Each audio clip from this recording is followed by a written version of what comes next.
बिस्मिल्लाहिर्रहमानिर्रहीम, अस्सलाम वालेकुम। उम्मीद करता हूँ आप तमाम स्टूडेंट्स खैरियत से होंगे। तो चैप्टर नंबर 3 का एक लॉन्ग क्वेश्चन जिसको हम आज डिस्कस करेंगे। ये लॉन्ग क्वेश्चन बहुत इंपॉर्टेंट है बोर्ड के अंदर, यानी कि आपके बोर्ड के पेपर्स के अंदर ये लॉन्ग क्वेश्चन आ सकता है। तो स्टार्ट करते हैं। इस लॉन्ग क्वेश्चन का नेम है बिग ओ रोटेशन। ठीक है, इससे पहले हम ये देखेंगे कि हमारे पास एल्गोरिथम एनालिसिस क्या है। स्टार्ट करने से पहले जो स्टूडेंट्स मेरे इस चैनल पे न्यू हैं, जल्दी से सब्सक्राइब करें इस चैनल को, ताकि मेरी तमाम वीडियोस आप तक पहुंच सकें। और जिन्होंने पहले से ऑलरेडी सब्सक्राइब किया हुआ है वो इस वीडियो को शेयर करें। देखने के बाद लाजमी आपने लाइक करना है, ताकि इस लाइक से आपकी ये मेरी वीडियो उन तक पहुँचती है जो स्टूडेंट्स पढ़ नहीं सकते, जो अफोर्ड नहीं कर सकते। अच्छा जी, एल्गोरिथम बेसिकली क्या होता है? देखिए, एल्गोरिथम अगर हम डिस्कस करें इस चैप्टर से स्टार्ट के अंदर, अगर हम पीछे की तरफ जाएं तो टॉपिक्स हमने पढ़े थे, उसमें था जनरेट एंड टेस्ट एल्गोरिथम, एक वो था क्वेश्चन सा टॉपिक था। उससे पहले आपकी बुक में दिया हुआ है कि एल्गोरिथम है क्या। थोड़ा सा मैं इसके बारे में बता रहा हूँ कि algorithm basically step by step procedure है या सेट ऑफ इंस्ट्रक्शंस हैं जो किसी एक स्पेसिफिक टास्क को मुकम्मल करता है या किसी प्रॉब्लम को सॉल्व करता है। ठीक है, लाइक जैसे कि हम कोई रेसिपी बनाते हैं घर के अंदर, उस रेसिपी के अंदर हम स्टेप बाय स्टेप प्रोसीजर को फॉलो करते हैं, फिर हमें वो मुकम्मल एक जो हम चाहते हैं वो उस तरह की रेसिपी मिलती है। ठीक है, या कंप्यूटिंग सिस्टम में देखें एल्गोरिथम के बारे में, तो एल्गोरिथम क्या है बेसिकली कि कंप्यूटर सिस्टम के अंदर इनपुट्स को प्रोसेस करना, ठीक है, कैलकुलेशन परफॉर्म करना और आउटपुट को निकालना। एक कंप्यूटिंग में बेसिकली आपका एल्गोरिथम ही काम करता है। तो आज हम देखते हैं कि एल्गोरिथम को एनालिसिस कैसे करेंगे, उसको एनालाइज कैसे करेंगे। देखें, एल्गोरिथम एनालिसिस एक ऐसी स्टडी है जिसके अंदर हम ये देखते हैं कि हमारा एल्गोरिथम कितना एफिशिएंटली परफॉर्म करता है, किस में, टाइम में और स्पेस के अंदर। यानी कि हमारे पास कोई एल्गोरिथम है, उसको हम कुछ डेटा दे रहे हैं, कुछ इनपुट्स दे रहे हैं। वो इनपुट्स की बेस पे, इनपुट्स कम भी हो सकती हैं, वो मैक्सिमम भी हो सकती हैं। हम देखेंगे कि हमारी इनपुट्स की बेस पे वो कितना टाइम लेगा और वो कितनी स्पेस लेगा, इसको हम देखेंगे। इसी स्टडी को हम बोलते हैं एल्गोरिथम एनालिसिस। मैंने यहाँ पे शॉर्ट फॉर्म में लिखा हुआ है क्योंकि मेरे पास स्पेस नहीं है, तो बुक से आप देख सकते हैं, सेम टू सेम ये होगा। एल्गोरिथम एनालिसिस बेसिकली प्रिडिक्ट करता है परफॉर्मेंस ऑफ एल्गोरिथम। जो एल्गोरिथम होगा उसकी परफॉर्मेंस को देखने के लिए, ऑब्जर्व करने के लिए, डिफाइन करने के लिए, जानने के लिए, प्रिडिक्ट करने के लिए हम क्या इस्तेमाल करते हैं? एल्गोरिथम एनालिसिस को इस्तेमाल करते हैं। ये बहुत इंपॉर्टेंट है कि हम कौन सा एल्गोरिथम किस प्रॉब्लम के लिए हम उसको सिलेक्ट कर रहे हैं, ये बहुत इंपॉर्टेंट है। ठीक है, टाइम और स्पेस की टर्म के अंदर हम इसको देखते हैं। फिर इसके बाद अब एल्गोरिथम एनालिसिस में दो मेन बातें, कौन सी? टाइम कम्प्लेक्सिटी और स्पेस कम्प्लेक्सिटी। कम्प्लेक्सिटी क्या होती है? पेचीदगी, मुश्किलात। अच्छा, टाइम क्या होता है पता है आपको? स्पेस, कितनी वो जगह घेरेगा, कितनी वो जगह लेगा, इसको हम क्या बोलते हैं? स्पेस बोलते हैं। अब हम पहले देखते हैं कि हमारे पास टाइम कम्प्लेक्सिटी क्या है। एक एल्गोरिथम की टाइम कम्प्लेक्सिटी क्या हो सकती है? देखिएगा, टाइम कम्प्लेक्सिटी में हम मेजर करते हैं, देखते हैं, जानने की कोशिश करते हैं क्या कि हमारा एल्गोरिथम का जो रन टाइम है वो कितना इंक्रीज़ होगा, बढ़ेगा जब हम इनपुट का साइज़ बढ़ाएंगे। इसको हम क्या करेंगे? मेजर करेंगे। तो इसको हम बोलते हैं टाइम कम्प्लेक्सिटी। यानी कि आपका एल्गोरिथम जब काम कर रहा होता है इनपुट की बेस पे, इनपुट पहले थोड़ी हैं, हम बढ़ा देंगे तो आपका वो एल्गोरिथम कितना टाइम लेगा। एग्जांपल देता हूँ मैं अभी आपको, ठीक है, उसको हम क्या बोलते हैं? टाइम कम्प्लेक्सिटी बोलते हैं हम। ठीक हो गया। इसमें हम देखते हैं टाइम कम्प्लेक्सिटी के अंदर, बल्कि ये टाइम कम्प्लेक्सिटी आपको आपकी हेल्प करती है कि आप समझ सकें कि आपके एल्गोरिथम की एफिशिएंसी क्या है जब वो लार्ज अमाउंट ऑफ डेटा को डील कर रहा होता है। यानी कि आपके पास डेटा क्या है? बहुत ज़्यादा है। उस टाइम आपके एल्गोरिथम की क्या एफिशिएंसी है, उसको डील करने के दौरान आपके एल्गोरिथम की स्पेस, टाइम क्या है, उसकी कम्प्लेक्सिटी क्या है। ठीक है, इसी चीज़ को हम क्या बोलते हैं? Time complexity. फॉर एग्जांपल आपके पास एक लिस्ट है, ठीक है, मिसाल तौर मेरे पास ये लिस्ट है, ये देखें, ये लिस्ट है। इसमें मेरे पास नंबर कितने हैं? 5 नंबर एलिमेंट्स हैं। ठीक है, इनको मैंने सॉर्ट करना है, अनसॉर्टेड लिस्ट है अगर फॉर एग्जांपल आपके पास। तो अगर आपके पास एलिमेंट्स कम होंगे तो मैं उनको सॉर्ट करने में क्या करूँगा? आपके पास टाइम कितना लूँगा, वो टाइम कितना लेगा एल्गोरिथम आपका। ठीक है, अगर मेरे पास नंबर बहुत सारे हैं, उनको मैं सॉर्टिंग कर रहा हूँ, तो उसमें क्या टाइम लेगा, इसको हम क्या बोलते हैं? Time complexity. ठीक है, उसके बाद क्या है? Space complexity.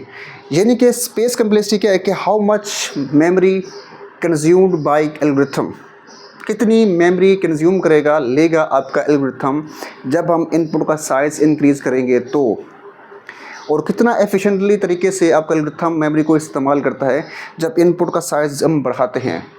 इसको हम क्या बोलते हैं? स्पेस कम्प्लेक्सिटी बोलते हैं हम। ठीक हो गया? उम्मीद करता हूँ ये चीज़ें समझ आ गई होंगी आपको। अब इसके आगे हमारे एल्गोरिथम की एक क्या होती है? वर्स्ट केस होता है यानी कि बुरे से बुरा केस। ठीक है, तो आज हम इसके आगे जो पढ़ेंगे, जो मेन लॉन्ग क्वेश्चन है आपका, उसका नाम क्या है? Big O notation. क्या है उसका नाम? Big O notation. ठीक है, तो देखते हैं बिग ओ नोटेशन क्या है। बिग ओ नोटेशन बेसिकली एक ऐसा मैथमेटिकल वे है जो ये डिस्क्राइब करता है, बल्कि क्या करता है? स्पेस एंड टाइम कम्प्लेक्सिटी को एक एल्गोरिथम की। अब सुनिएगा, बिग ओ नोटेशन ऐसा मैथमेटिकल वे है जो क्या करता है? डिस्क्राइब करता है किस चीज़ को? कि आपके एल्गोरिथम की टाइम कम्प्लेक्सिटी क्या है और स्पेस कम्प्लेक्सिटी क्या है। इस चीज़ को वो मेजर करता है, इस चीज़ को डिफाइन करता है, इस चीज़ को डिस्क्राइब करता है बिग ओ नोटेशन। फिर बिग ओ नोटेशन को इस्तेमाल करते हैं ताकि हम कंपेयर कर सकें आपके डिफरेंट टाइप्स के एल्गोरिथम की एफिशिएंसी को। किसकी बेस पे? स्केलेबिलिटी के बेस पे। ठीक हो गया? ये हमारे पास क्या है? आपके पास बिग ओ नोटेशन है। बिग ओ नोटेशन को हम इस्तेमाल करते हैं कि हम टाइम कम्प्लेक्सिटी को और स्पेस कम्प्लेक्सिटी को मेजर कर सकें। जैसे कि आपके पास इनपुट का साइज़ कम हो रहा है, जैसे कि आपके पास इनपुट का साइज़ बढ़ रहा है, इनको देखने के लिए हम क्या इस्तेमाल करते हैं? बिग ओ नोटेशन इस्तेमाल करते हैं। ये आपके पास एक मैथमेटिकल वे है। ठीक हो गया? अब हम देखते हैं कि हमारे पास बिग ओ नोटेशन काम कैसे करती है, वर्क कैसे करती है। वो कहता है कि बिग ओ नोटेशन यूज़ करती है डिफरेंट टाइप के सिंबल्स। वो सिंबल्स डिस्क्राइब करते हैं कि आपके एल्गोरिथम का रन टाइम किस तरह चेंज होगा जब इनपुट का साइज़ चेंज होगा। तो हमारे पास इस बुक के अंदर 3 से 4 तरह के हमारे पास टाइप्स हैं। ठीक है, टाइम कम्प्लेक्सिटीज़ हैं, इनको हम देखेंगे। इससे हम स्पेस कम्प्लेक्सिटी, इससे हम टाइम कम्प्लेक्सिटी आपके एल्गोरिथम को डिफाइन कर सकते हैं। यानी कि आपके पास एक एल्गोरिथम है, उसकी टाइम कम्प्लेक्सिटी क्या होगी, उसकी स्पेस कम्प्लेक्सिटी क्या होगी, इसके थ्रू हम देखते हैं। अच्छा, मैंने यहाँ पे नेम लिखे हुए हैं, इसकी डिटेल मैंने यहाँ पे नहीं लिखी हुई क्योंकि यहाँ पे स्पेस बहुत कम है, वहाँ से इसकी डिटेल कर लेना आप। मैं जस्ट आपको इसकी एक एक दो दो तीन तीन एग्जांपल्स से समझाऊंगा, एग्जांपल्स दूंगा। उन एग्जांपल्स को माइंड में रख के आप उसको रीड करना, उस बुक को, इंशाल्लाह आपको समझ आ जाएगी। देखिएगा आप, सबसे पहले क्या मेरे पास? सबसे पहले है ऑर्डर ऑफ 1।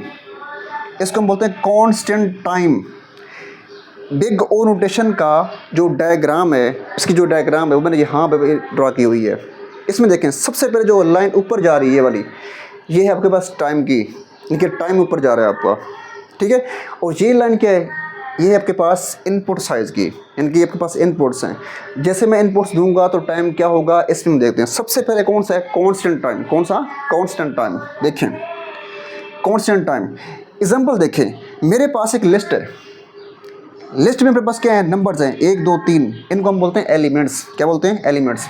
ठीक है, मैं चाहता हूँ मेरे पास जो फर्स्ट एलिमेंट है, इसको मैंने यहाँ पे क्या करना है? फाइंड करना है, तलाश करना है। तो मुझे टाइम कितना लगेगा? ये देख ले आप, 1 सेकंड, 2 सेकंड, इससे कम। देखना, लिस्ट मेरे पास क्या है? बहुत बड़ी है, लेकिन उसके मैं पहला जो एलिमेंट है वो मैं क्या कर रहा हूँ? निकाल रहा हूँ, फाइंड कर रहा हूँ। तो टाइम क्या लगेगा? मुझे बहुत सारा टाइम लगेगा। अगर मेरे पास लिस्ट बहुत ज़्यादा है, लिस्ट में 3 एलिमेंट्स हूँ, मैंने इसको निकालना है, तो टाइम कितना लगेगा आपका? वही लगेगा आपका। अगर मेरे पास लिस्ट बहुत बड़ी है, उसमें अगर पहले एलिमेंट्स निकालूंगा तो टाइम कितना लगेगा? वही टाइम लगेगा आपका। इसमें क्या हुआ? ऐसा एल्गोरिथम जिसकी टाइम कम्प्लेक्सिटी क्या होगी? ऑर्डर ऑफ 1, यानी कि कांस्टेंट टाइम होगा। जिसमें देखिए, इस डायग्राम में देखें कि मैं इनपुट साइज़ बढ़ा रहा हूँ इस तरह से। आपका जो इसमें रन टाइम होगा, एक स्पेसिफिक टाइम के बाद ऊपर आगे एक क्या हो गया? कांस्टेंट हो गया। ठीक है, ऐसा एल्गोरिथम जो स्पेसिफिक अमाउंट ऑफ टाइम लेगा आपके इनपुट, किसी भी इनपुट के साइज़ को सॉल्व करने के लिए। इनपुट का साइज़ बढ़ाते आएँ, लेकिन एक स्पेसिफिक टाइम के बाद आपका टाइम क्या हो जाएगा? एक कांस्टेंट हो जाएगा, चेंज नहीं होगा। इसी को हम क्या बोलते हैं? Order of 1। इसी को हम क्या बोलते हैं? Constant time. यानी कि आपके एल्गोरिथम की जो टाइम कम्प्लेक्सिटी ऑर्डर ऑफ 1 तब होगी जब टाइम तब्दील नहीं होगा, कांस्टेंट हो जाएगा एक जगह पे।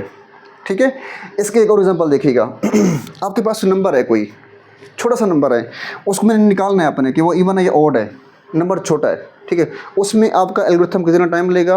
आपका नंबर बहुत बड़ा है, उसमें निकालना है कि वो इवन है या ऑड है, उसमें टाइम कितना लेगा? आप सोचें ज़रा इस बात को, टाइम तो मेरे ख्याल से वही सेम लेगा, टाइम तो चेंज नहीं होगा, लेकिन नंबर छोटा या बड़ा हो सकता है उसमें जब इवन और निकालेंगे। ये भी एग्जांपल है उसमें, और इसमें ये भी एग्जांपल है। अच्छा, इसमें थर्ड एग्जांपल कौन सी, इंडेक्स बेस। देखिए आपकी लिस्ट क्या है, ये लिस्ट है, इसमें 3 एलिमेंट्स हैं। आपको पता है ये फर्स्ट एलिमेंट का जो इंडेक्स वो क्या होता है, 0 होता है। अगली का जो इंडेक्स है वो क्या होता है, 1 होता है। उसके बाद इंडेक्स नंबर 2, ये लिस्ट में जो सबसे पहला एलिमेंट होता है उसका इंडेक्स क्या होता है, 0। इंडेक्स को हम बोलते हैं लोकेशन, रेफरेंस बोलते हैं उसको हम, ठीक है। तो अगर हम लिस्ट के अंदर से इंडेक्स की बेस पे अगर कोई एलिमेंट हम सर्च करना चाहते हैं तो क्या करेंगे, वो कितना टाइम लेगा आपका एल्गोरिथम। देखें मेरे पास 3 एलिमेंट हैं, मैं चाहता हूँ कि मैं क्या करूँ, इस फर्स्ट इंडेक्स की बेस पे जो 2 एलिमेंट्स यहाँ है इसको मैं क्या करूँ, सर्च करूँ। तो टाइम कितना लेगा, आप देख लें, थोड़ा सा टाइम लेगा, 1 सेकंड, इससे भी कम सेकंड, 0.5 सेकंड, ठीक है। अगर मेरे पास लिस्ट बहुत ज़्यादा हो जिसमें क्या है, कम से कम 1000 एलिमेंट्स हैं, उस 1000 एलिमेंट के किसी एक एलिमेंट को मैं क्या कर रहा हूँ, इंडेक्स की बेस पे सर्च कर रहा हूँ, तो वो टाइम भी वही लगेगा। इनपुट जितनी बढ़ा रहा हूँ, इनपुट का साइज जितना बढ़ रहा है, उसके साथ साथ आपके एल्गोरिथम का जो टाइम है, रन टाइम, वो क्या रहेगा, एक कांस्टेंट रहेगा। इसी को हम क्या बोलते हैं, ऑर्डर ऑफ 1, यानी कि इस एल्गोरिथम की जो टाइम कम्प्लेक्सिटी होगी वो क्या होगी, ऑर्डर ऑफ 1 होगी। इस टाइम को हम क्या बोलते हैं, कांस्टेंट टाइम बोलते हैं। सेकंड नंबर पे आ जाएं, order of n, linear time. आपने पढ़ा होगा मैथ में, लीनियर्स क्या होता है, लीनियर क्या होता है। देखें इसकी 2 एग्जांपल हैं, एग्जांपल को समझिएगा फिर देखिएगा। एक लिस्ट आपके पास है, उसमें 4-5 इसमें एलिमेंट्स हैं, ठीक है। उस एलिमेंट के अंदर हमने इन लिस्ट एलिमेंट्स को हमने क्या करना है, प्रिंट करना है। तो आपका एल्गोरिथम कितना टाइम लेगा, 5 एलिमेंट्स को प्रिंट करते हुए, ठीक है। अब अगर मैं इसमें एलिमेंट्स को बढ़ा देता हूँ, 50, 100, 1000, 5000 करता हूँ, तो उसको जब एलिमेंट आपका एल्गोरिथम प्रिंट करेगा तो कितना टाइम लेगा। मतलब क्या हुआ, जैसे जैसे मैं इनपुट्स बढ़ाता जाऊंगा वैसे वैसे आपका एल्गोरिथम टाइम को बढ़ाता रहेगा। इसके देखें आप, इसमें डायग्राम के अंदर देखें, ये के पास है ऑर्डर ऑफ n, यानी कि जैसे जैसे मैं इनपुट्स बढ़ाऊंगा आपका वैसे वैसे आपका इनपुट रन टाइम क्या होगा, ग्रो करता रहेगा। उस लिस्ट में नंबर कितने हैं, 5, उसको मैंने प्रिंट किया, टाइम क्या लेगा। देखो ना, मैंने यहाँ पे फाइल में मैंने 5 इनपुट्स दी तो टाइम इतना लेगा। वो मिसाल दे रहा हूँ, यहाँ तक मैं अगर 10 करता हूँ तो यहाँ प्रिंट करने के लिए टाइम कितना लेगा वो। अगर मैं यहाँ पे 20 करता हूँ तो उसका रन टाइम कितना होगा, 20 हो जाएगा। तो मतलब क्या हुआ, आपका वो एल्गोरिथम जिसका order of n time complexity होगी वो क्या करेगा, जैसे जैसे इनपुट का साइज बढ़ता रहेगा वैसे वैसे उसका रन टाइम भी क्या होगा, इंक्रीज़ होता रहेगा लीनियर टाइम के अंदर। इसको हम क्या बोलते हैं, लीनियर कॉन्स्टेंट, लीनियर टाइम बोलते हैं इसको हम क्या बोलते हैं, लीनियर टाइम। अच्छा एक और एग्जांपल देखें, मेरे पास वही लिस्ट है कि मैंने उस लिस्ट के अंदर से मैक्सिमम या मिनिमम नंबर निकालना है, ठीक है। एक वेरिएबल बना लें, वेरिएबल बन गया आपका। अब इस वेरिएबल को तमाम के साथ कंपेयर करें, इनपुट कितनी है, 5 है, मतलब मैक्सिमम वेरिएबल को 5 टाइम क्या करेंगे आप, कंपेयर करेंगे, उतना टाइम लेगा। अगर मैं इन एलिमेंट्स को बढ़ाता हूँ, 15, 20 करता हूँ, तो मैक्सिमम वेरिएबल उन 50 से 20 से क्या करेगा, कंपेयर होगा, उसमें टाइम क्या करेगा, वो मैक्सिमम उतना ज़्यादा लेगा। जैसे इनपुट्स पड़ेंगी आपका टाइम भी उसके साथ क्या होता, बढ़ता रहेगा। इसको हम क्या बोलते हैं, लीनियर टाइम बोलते हैं।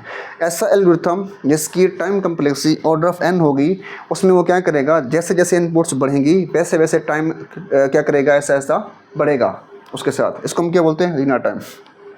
थर्ड नंबर पे आता है ऑर्डर ऑफ n स्क्वायर, इसको हम बोलते हैं क्वाड्रेटिक टाइम।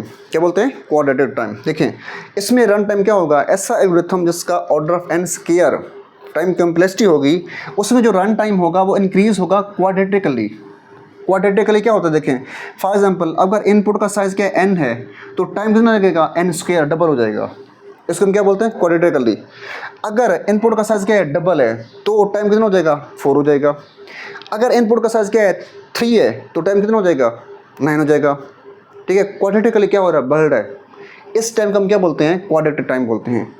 आगे समझ, इसमें देखिए एग्जांपल दे रहा हूँ मैं यहाँ पे, आपके पास 5 स्टूडेंट्स हैं, ठीक है, इन्होंने पेपर सोल्व किया। अब मैं चाहता हूँ कि उनको आप कंपेयर करो, उन 5 में से सबसे बेस्ट कौन सा पेपर है। तो क्या करोगे आप, हर एक के साथ क्या करोगे आप, एक पेपर को 4 के साथ क्या करोगे, कंपेयर करोगे। जब 4 से कंपेयर कर लोगे, एक पेपर क्या हो गया, उसमें से कम हो गया, ठीक है। फिर 4 बचेंगे, फिर 4 को में से एक निकाल के फिर 3 से क्या करोगे, कंपेयर करोगे। मैं यहाँ पर लिख देता हूँ आपको, देखें मेरे पास ये 5 क्या हैं, ये पेपर हैं। आपने इसको क्या करना है, इन तमाम के साथ कंपेयर करना है। जब कंपेयर कर लोगे फिर ये यहाँ से निकल जाएगा।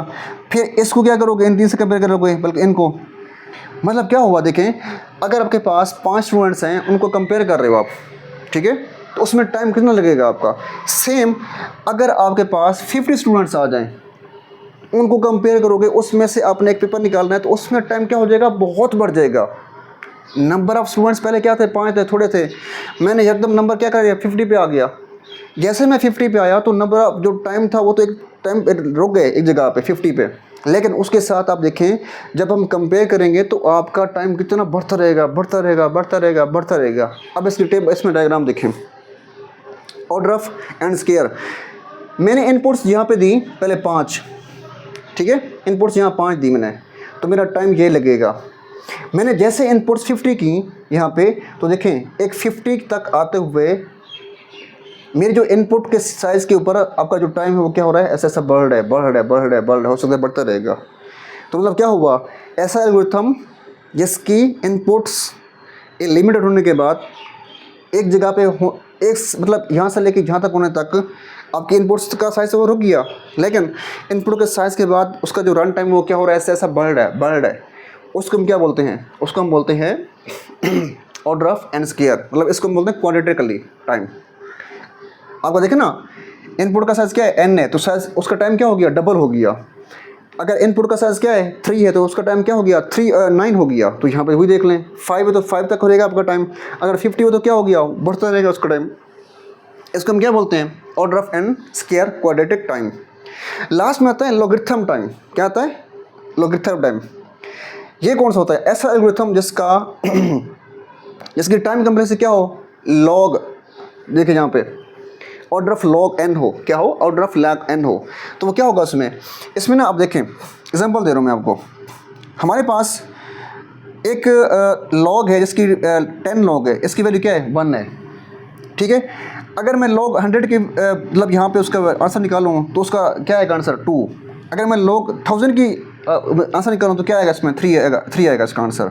मतलब क्या हुआ, देखिए मेरे पास इनपुट क्या है, ये 1 है, ये पर 10 है, मेरे पास इनपुट क्या है, 100 है, मेरे पास इनपुट क्या है, 1000 है, लेकिन उसके साथ साथ उसका आंसर क्या है, 1 और 2 और 3। मतलब यहाँ देखिएगा टेबल में इस जगह पे लॉगरिथम टाइम क्या है, ये देखें लॉगरिथम टाइम ये है, ये यहाँ से ऐसे।